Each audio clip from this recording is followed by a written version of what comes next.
ಬೆಂಗಳೂರಿನಲ್ಲಿ ಎಲ್ಲೋ ಎರಡೆರಡು ಗ್ರೂಪ್ ಮೂರು ಗ್ರೂಪ್ಗಳಾಗಿ ಅದು ಕೂಡ ಆಡಳಿತದ ಮೇಲೆ ಇಂಪ್ಯಾಕ್ಟ್ ಬೀರುತ್ತೆ. ನೋಡಿ, ಇವು ಸರ್ಕಾರ ಬಂದ್ಮೇಲೆ CM DCM ಇನ್ಫೈಟಿಂಗ್ ಚಾಲೂ ಆಯ್ತು.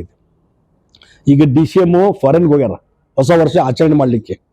ಅವ್ರ ಅಬ್ಸೆನ್ಸ್ ಒಳಗೆ ಈ ಸಿದ್ದರಾಮಯ್ಯನವರು ಸತೀಶ್ ಜಾರಕಿಹೊಳಿ ಮನೆಯಲ್ಲಿ ಔತಣ ಕೂಟಕ್ಕೆ ಹೋಗ್ತಾರೆ.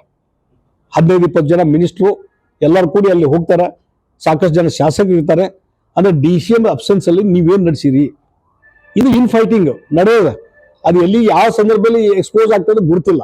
ಹೀಗಾಗಿ ಅದರ ಪರಿಣಾಮ ಇವತ್ತು ರಾಜ್ಯ ಸರ್ಕಾರದ ಆಡಳಿತದ ಮೇಲೂ ಬೀಳ್ತದೆ. ಮತ್ತು ಸಿದ್ದರಾಮಯ್ಯರು ಮೊದಲಿನ ಆಡಳಿತ ಹಿಡ್ತಾ ಇಲ್ಲ, ಕಳ್ಕೊಂಡಿದ್ದಾರೆ.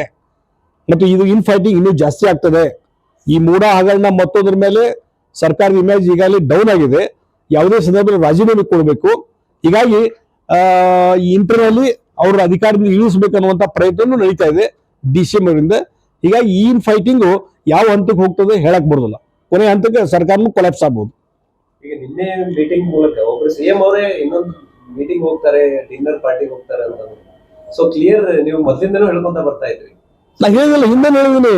CM DCM ಫೈಟಿಂಗ್ ಐತಿ, ನಡೆಯೈತೆ ಅದು ಗದ್ದಲ. ಇವತ್ತು ನಾಳೆ ಇಫೆಕ್ಟ್ ಆಗ್ತದೆ ಅಂತೇಳಿ. ಮತ್ತೆ ಈಗ ಸತೀಶ್ ಜಾರಕಿಹೊಳಿ ಏನು ಹೇಳಿದ್ರು, ರಾಜ್ಯ ಕಾಂಗ್ರೆಸ್ ಅಧ್ಯಕ್ಷ ಬದಲಾವಣೆ ಆಗ್ಬೇಕಂತ ಹೇಳ್ಬಿಟ್ರಲ್ಲ ಈಗ ಅವರು. ಹೇಳಿದ್ಮೇಲೆ ಆ ಫೈಟಿಂಗ್ಗೆ ಇನ್ನೂ ಹೆಚ್ಚು ಪ್ರಚುರ ಕೊಟ್ಟಂಗೆ ಆಗ್ತದೆ. ಮತ್ತೆ ಅದೇ ಹಿನ್ನೆಲೆ ಅವ್ರ ಸ್ಟೇಟ್ಮೆಂಟು ಮತ್ತೊಂದು ಕಡೆ ಅವ್ರ ಮನೆಗೆ ಕರೆದು ಮುಖ್ಯಮಂತ್ರಿಗಳಿಗೆ ಔತಣ ಕೂಟ ಕೊಡುವಂಥದ್ದು, DCM ಅಬ್ಸೆಂಟ್ ಇರೋದು, ಇವೆಲ್ಲ ನೋಡಿದ್ರೆ ರಾಜ್ಯ ಸರ್ಕಾರ ಒಂದು ಒಳ್ಳೆ ರೀತಿಯಿಂದ ನಡೀತಿಲ್ಲ ಅನ್ನುವಂಥದ್ದು ಇದ್ರ ಮೇಲೆ ಪ್ರೂವ್ ಆಗ್ತದೆ. ಸರ್ಕಾರ ಇದೇ ರೀತಿ ಆದ್ರೆ ಉಳಿಬಹುದಾ? ನೋಡಿ, ಸರ್ಕಾರ ಆಡಳಿತ ವ್ಯವಸ್ಥೆ ಹಾಳಾಗ್ಬಿಟ್ಟದೆ ಅಷ್ಟೇ. ಒಂದು ಪ್ರಜಾತಂತ್ರ ವ್ಯವಸ್ಥೆಯಲ್ಲಿ ಮೆಜಾರಿಟಿ ಇದೆ ನಡೆಯುವ ಗಾಡಿ. ಆದ್ರೆ ಕಾಂಗ್ರೆಸ್ಸಿನ ಶಾಸಕರು ಬಹಳಷ್ಟು ಜನ ಅಸಮಾಧಾನ ಇದೆ. ಬಹಳಷ್ಟು ಜನ ಅಸಮಾಧಾನ ಈ ಸರ್ಕಾರದ ಬಗ್ಗೆ. ಡೆವಲಪ್ಮೆಂಟ್ಗೆ ಹಣ ಸಿಗ್ತಾ ಇಲ್ಲ, ಯಾವುದೇ ಕೆಲಸ ಕಾರ್ಯಗಳಾಗ್ತಾ ಇಲ್ಲ. ಹಿಂದೆ BJP ಸರ್ಕಾರ ಇದ್ದಾಗ ಸ್ಯಾಂಕ್ಷನ್ ಆಗಿದಂತ ಕೆಲಸ ಕಾರ್ಯಗಳು ಇವತ್ತು ನಡೆದವು. ಅದು ಬಿಟ್ರೆ ಹೊಸದಾಗಿಲ್ಲ. ಕಾಂಟ್ರಾಕ್ಟರ್ಸ್ ಬಿಲ್ ಪೇಮೆಂಟ್ ಆಗ್ತಾ ಇಲ್ಲ.